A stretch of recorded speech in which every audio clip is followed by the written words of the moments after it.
Alrighty, I'm going to go ahead and start recording for this speech. It is Sunday, December 1st. This is for my communication speech, my persuasive. I've got my three participants slash victims slash participants here. I'm going to go ahead and turn that over. Okay, and we'll go ahead and start the timer as of now. So, for you guys, I want you to imagine this. Imagine yourself as a college student, okay? So you're living at home, used to the routine of your family, single, living with your parents, etc. It's 5 a.m. You hear the phone ring. You hear your mom pick up the phone and start to talk. You already have this feeling in the pit of your gut that this can't be good. 5 a.m. calls usually aren't. You also have been hearing updates recently from your family about somebody you know in your family who's been fighting cancer, a pretty nasty battle.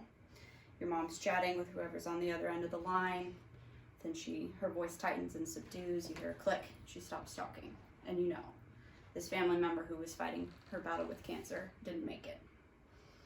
You shuffle out to see if you can comfort your mom, and you come across a sight that you won't soon forget. Her face outlined with pain and heartbreak as she's absorbing this loss of her friend, cousin, sister, family member that she'll never get to talk to. And neither will you. Now, imagine then with this scenario for a moment that the villain of the story isn't cancer, but is actually a drug overdose.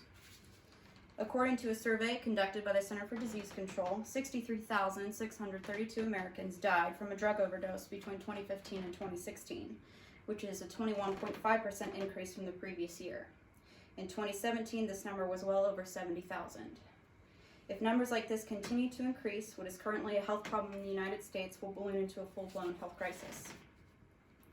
So now we have to ask, though, is it right, is it fair to compare dying of cancer to something like a drug overdose? Cancer victims don't ask to get cancer, right? But addicts, they're just junkies, right? Losers who can't seem to get their life together. Well, that's a good question, and for this discussion, we're going to examine that from three different angles. First, we're going to define addiction, define disease, and compare the two. Second, we're going to look at the moral and ethical implications that come with addiction.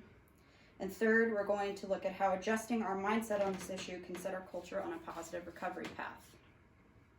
So first, let's just dive in and tackle the heart of this discussion, which is addiction a disease?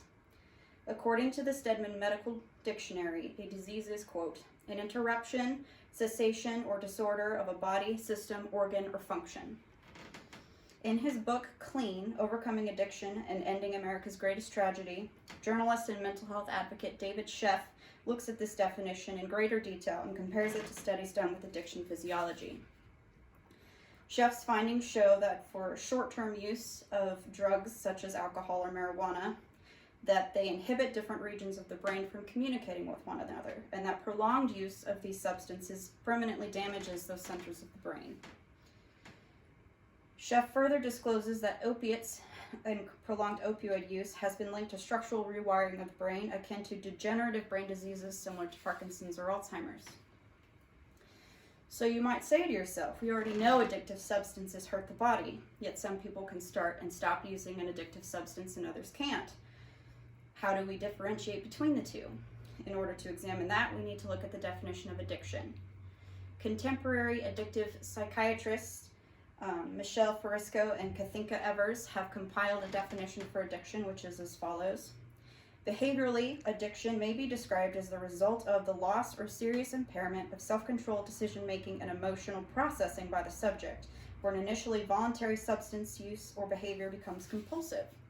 This means that as the brain undergoes the structural changes initiated by use of the substance, it creates this compulsion within the addict's brain to pursue the drug no matter the cost, as the brain is constantly working to rebalance itself in light of the fluctuations with the substance. So it's actually, in fact, these compulsory actions, the seeming inability to stop, that's actually a symptom of this disease and the changes occurring in the addict's brain versus in case-by-case or case-by-case moral failing. So therefore, addiction does line up with our definition of disease according to Stedman's Medical Dictionary, as it's a progressive ongoing disorder of the structural or function of an organ, i.e. the brain. All right, so if we're willing to look at addiction as a disease, the actions of an addict in pursuit of their addiction might still be considered wrong, correct? While no one will argue that addicts do at times commit unethical, immoral, or hurtful things in light of their compulsion, we need to consider perhaps looking at it from a different angle. Let's look at another mental health illness, such as OCD.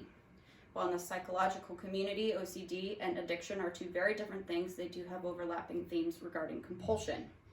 When we see a person with OCD and they're suffering from irrational compulsions such as light switches or tapping of lampposts for no reason, it's easy to feel a sense of compassion for that person because we know that they know what they're doing is irrational and doesn't make sense, right?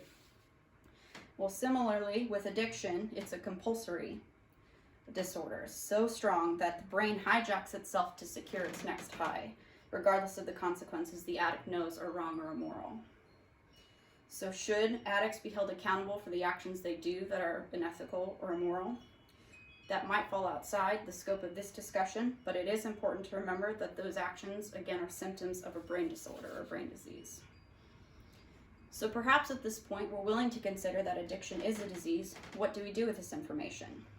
Well, first, we as a community must make the shift from looking at this as a moral failing and picturing it as a disease so that the addicts we know and love in our community have a fighting chance at recovery.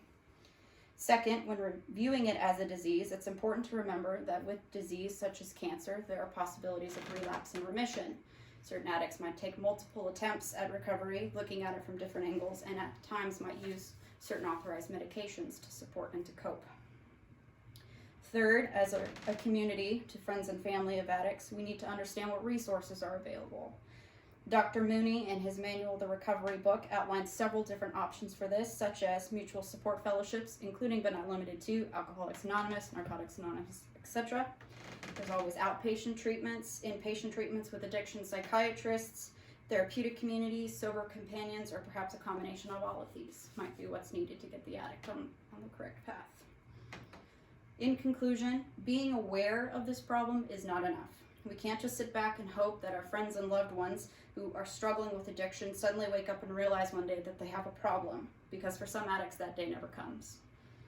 Next time, perhaps when you hear of a drug-related incident on the news, a death or overdose, understand that addiction is crafting a rewiring in their brain so strong that it's very difficult for a non-addict to understand this experience, and it's important to withhold judgment from something we've never experienced before.